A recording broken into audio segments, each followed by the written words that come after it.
ago, so about an hour ago, they launched the early access for Cascade. They also have says Under the Power of Water, which I assume is going to be the name of the event when it launches.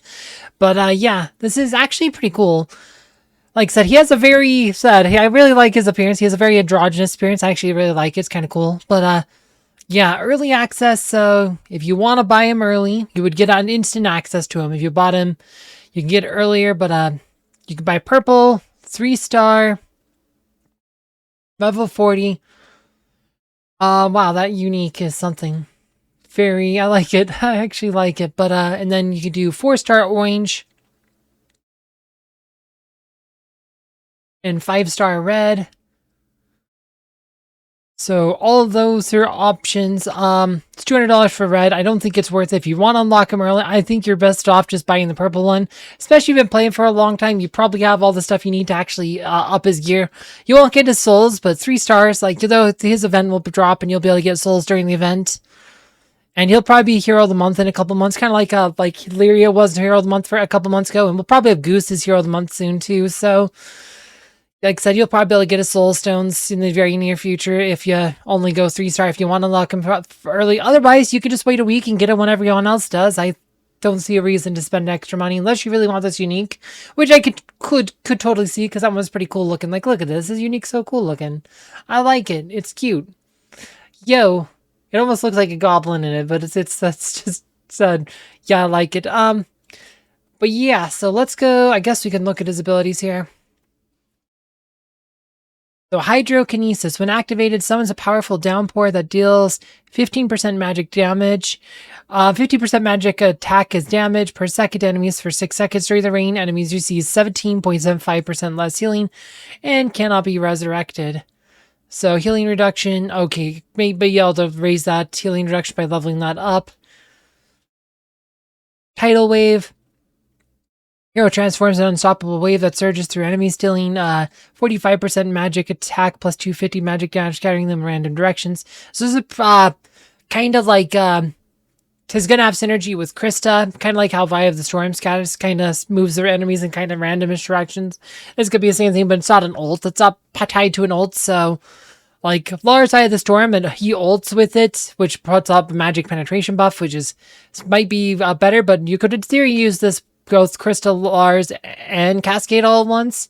Though it would make your space a bit, like said, narrow, though Krista can now heal with the Ice Shield with her Ascension abilities, so maybe you wouldn't need a healer. You could just do like Sebastian and then a tank. Or you could just use Krista as a tank, I guess. Krista's pretty tanky. You could just use Krista as a tank, that would work. Yeah, assuming he doesn't sit in front of Chris. I guess we'd have to see where he sits in the line. But yes, this could be work really well with Krista there. Refluence. When returning during Tidal Wave, the hero applies the watermark effect to enemies for 5 seconds. Whenever a marked enemy takes magic damage, they suffer an additional 12% magic attack plus 50 damage. So they get extra magic damage. And then Elemental Surge. Cascade empowers allied heroes whose primary attribute is intelligence. Basic attacks empowered heroes deal magic damage equal to 20% of their magic attack. This empowerment does not apply if the hero's attack is already based on magic attack. So, like I said, pretty much like if you have him, none of your intelligence-based heroes will have physical attacks anymore. Yeah, I wonder how this would interact with Augustus. I wonder how this interacts with Augustus. Let's see. Oh yeah, we could probably see this. No. Yeah. Kind of see a little bit of scaling, but yeah, no, this last one though could interact with Augustus pretty interesting, I would think. Because Augustus, let's go look. Where's Augustus here? Let's look at his thing here. Super conductivity decreases magic defense. If a target afflicted by super conductivity takes magic damage to fully penetrate magic defense, they'll take pure damage instead. So Cascade and Augustus could potentially be a combo. Yeah, I don't know. I think Cascade's gonna be good, but twins have always. I never stopped using twins on this account. Like I really never stopped. I mean, I have on defense only because I'm lazy, but I wouldn't necessarily recommend on defense. But I have used twins for a long time. Let's put a twins team up here. Where are you? Actually, Krista's my #1 hero now because you got a new skin. Ha ha ha ha. It's, yeah, Lars way down here. Alright, let's go. Yeah, Cascade could potentially be in here somewhere. Maybe you just put Krista's tank, because Krista gets healing now with her Ascension skills. I guess just go look at that. After this fight's over, I'll go look at that. Let's see, Krista puts down the ice shards. If Lars ults, he can... He caused the storm. He caused Eye of the Storm. So that's Eye of the Storm. He also puts up a magic penetration buff, and then it kind of rakes them over that ice. It's a bit random in their positioning. It generally pushes them backwards, but there is a bit of randomness to the positioning.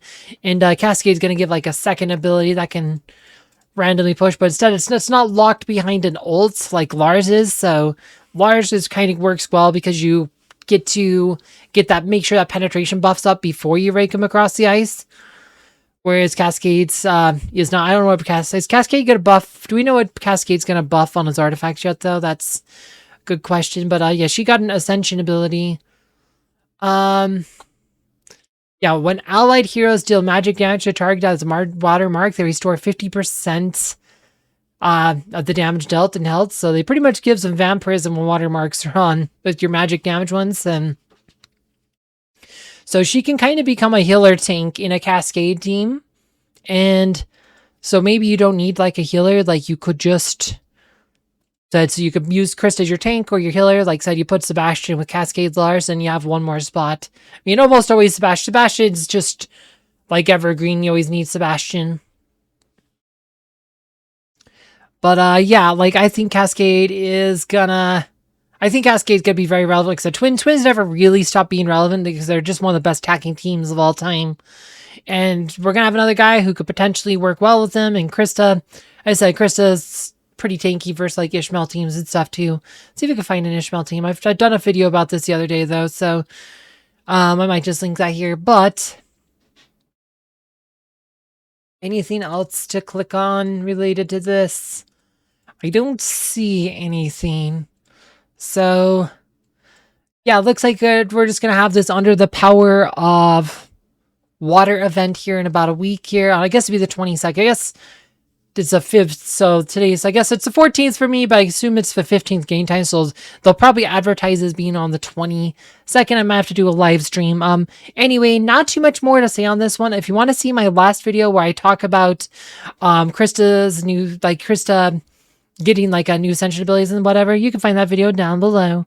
As always, thank you for watching.